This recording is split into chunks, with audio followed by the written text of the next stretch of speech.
কাজের জন্য ভিডিও করবে রে। হাই হাই, এত শখ করে বাড়ি ছোটান দেয়, খুব কষ্টই তো। আসসালামু আলাইকুম সবাইকে। আমার আজকের এই ভিডিওটা মূলত যারা শহরে থাকে তাদেরকে উদ্দেশ্যে। তো আপনারা যারা সকালে ভাত খেয়ে আমার এই ভিডিওটা দেখছেন, সেই ভাতটা এমনি এমনি আসেনি, সেটা আসছে চাল থেকে। আর যে চালের ভাত খাইছেন সেই চালটাও এমনি এমনি আসেনি, সেটা আসছে ধান থেকে। আর এই ধান শহরে কখনোই উৎপাদন করা হয় না, এই ধান উৎপাদন করা হয় গ্রামে। আর এই গ্রাম থেকেই সেই ধানের চাল শহরে আসছে, তারপরে আপনারা সেটা খাইছেন।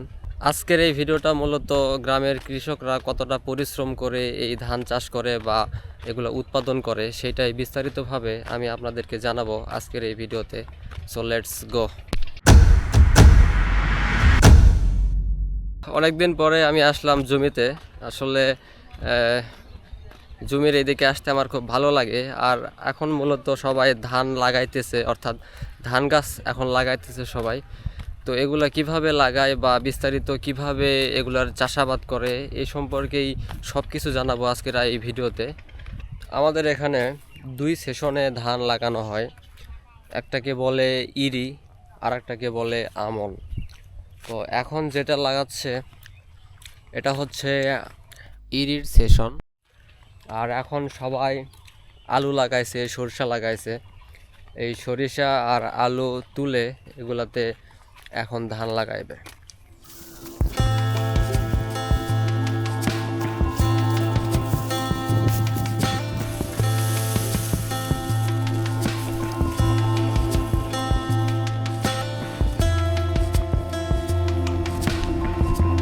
এটা হচ্ছে ডিপ, মূলত জমিতে পানি সেচ দেওয়ার জন্য ব্যবহৃত হয়। এখান থেকে নালার মাধ্যমে প্রত্যেকটা জমিতে পানি দেওয়া হয়, তারপর সেগুলো জমিতে হাল চাষের মাধ্যমে চাষাবাদ করা হয়।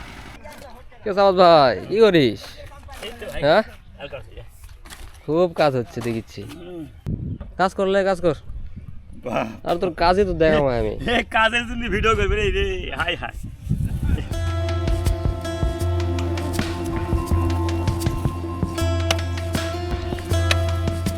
কে আতো ভাই নাকি? হ্যাঁ ভাই, হ্যাঁ, হ্যাঁ। কি জমি কি করেন? ভাই জমি জমি লাগান লাগবে, হাল পাচ্ছে না, হালে কিবা ভাঙ্গা গেছে, আর একটা হালক ডাক দিচ্ছি। তাই মনে কর আশপাশ আছে, কোন করছে দুবরা দামও করে, দুটা দামও করে, তিনটে দামও। এই যে বিছন তুলে বসে আছে, আর কি বুদ্ধি করি কত। তাহলে এই অবস্থা। হয় রে ভাই, খুব সমস্যায় পড়ে গেছি। খুব শক্ত, মাটি শক্ত, হাল পাইনি। পানি পাচ্ছে না, হাল পাচ্ছে না, অমুক করদি, কি কর্ম করদি। এত শখ করে বাড়ি ছোটান দেয়, খুব কষ্টই তো। টিলার মেশিনের মাধ্যমে জমি চাষ করতেছে।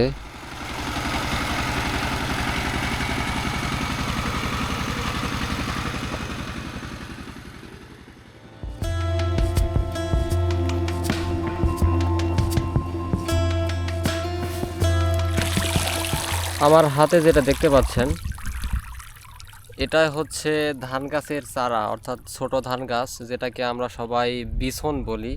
তো এগুলা এখান থেকে উঠাবে, উঠানোর পরে এখান থেকে নিয়ে যে মানে ফাইনালি যে জমিতে ধান হবে, অর্থাৎ সেই জমিতে লাগানোর জন্যই এখান থেকে এগুলা তুলে নিয়ে সেই জমিতে নিয়ে গিয়ে এই ছোট ধান গাছগুলো লাগাবে।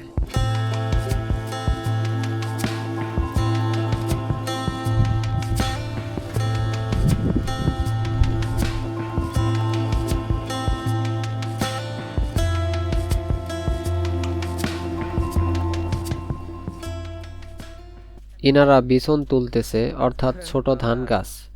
সবার দ্বারা এই কাজ সম্ভব না। আমি জাস্ট দেখছি, কখনো তুলিনি, বাট নিজের প্রতি কনফিডেন্স আছে, আমি পারবো যদি কখনো প্রয়োজন হয় সেক্ষেত্রে। এরপর এগুলা ফাইনাল জমিতে নিয়ে গিয়ে রোপণ করবে। এটাই হচ্ছে ধান লাগানোর প্রসেস। আর এটা এমন একটা কাজ যে কাজ করতে করতে পিছনে আসতে হয়। আমি এটা কখনো এক্সপেরিমেন্ট করিনি, বাট আপনারা দেখলেই বুঝবেন যে এটা সহজ কাজ নয়।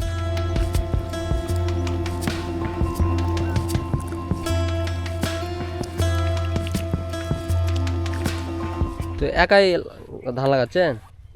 এখন যে সময় এটা কি কয়, এটা ইরি না আমন? ইরি। তাহলে আলু টালু শস্য সব তুলেছেন নাকি? না, তোলেননি? না। কদিন তুলবেন? দেরি হবে, 8-10 দিন। আরো দেরি হবে? তাহলে আনদিন না, ধান লাগান দিনই। ভিডিও কাছি দেখা যায় না? হ্যাঁ দেখা যায়? হ্যাঁ, দেখা যায়। এই যে 20টা ডিসপ্লে আছে।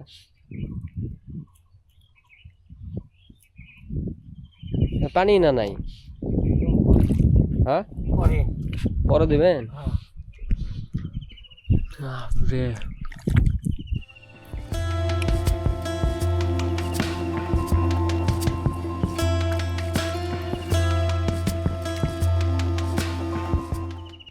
এটা কি দেখছেন?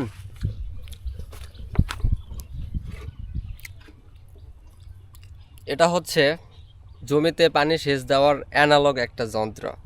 আগে যখন ডিপ বা শ্যালো মেশিন ছিল না, তখন সবাই জমিতে সেচ দেওয়ার জন্য এটা কিন্তু ব্যবহার করত।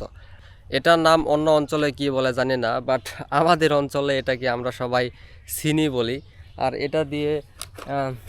এটা দিয়েই সাধারণত অ্যানালগভাবে জমিতে পানি সেচ দেওয়া হয়।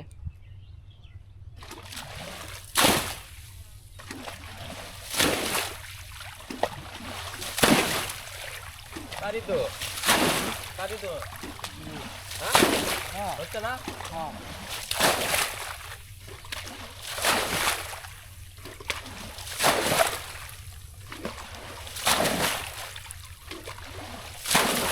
জমিতে ঘুরতে ঘুরতে চলে আসলাম আমি খেতে। এখানে মূলত যেসব ধরনের শাকসবজি বা কাঁচা বাজার যেগুলো আমরা কিনি বা খাই, সেগুলাই মূলত এখানে চাষ করে। আমার পাশে দেখতে পাচ্ছেন একটা পুকুর আছে, আর পুকুরের পাশে এখানে একটা জালিঙ্গা দেওয়া আছে। এখানে কুমড়, লাউ এগুলাই মূলত এখানে চাষ করে। কাঁচা তরি তরকারির মধ্যে প্রায় সব কিছুই এখানে চাষাবাদ করা হয়। এই যেমন লাল শাক, সিম, পেঁয়াজ, আদা, রসুন ইত্যাদি। কাঁচা তরি তরকারির মধ্যে এমন অর্গানিক টাইপের খাবার যেমন সুস্বাদু, ঠিক তেমনি এখানকার ক্ষেত ও পরিবেশ বান্ধব ও সুন্দর। আর এই সুন্দর এমনি এমনি হয়নি, যার জন্য অক্লান্ত পরিশ্রম ও পরিচর্যা করা হয়েছে পূর্বের অবস্থা ও চাষাবাদের পর।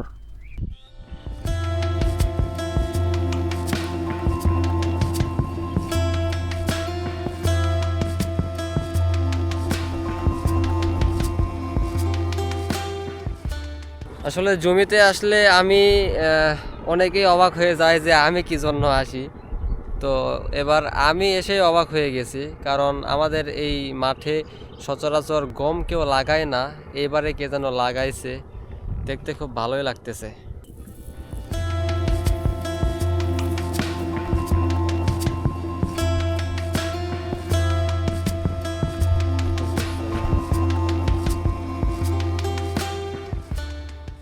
মাঠের মাঝখানে এমন একটা গাছ থাকা যে কতটা শান্তির, এটা একমাত্র তারাই বোঝে যারা প্রতিদিন বা রেগুলার জমিতে কাজ করতে আসে।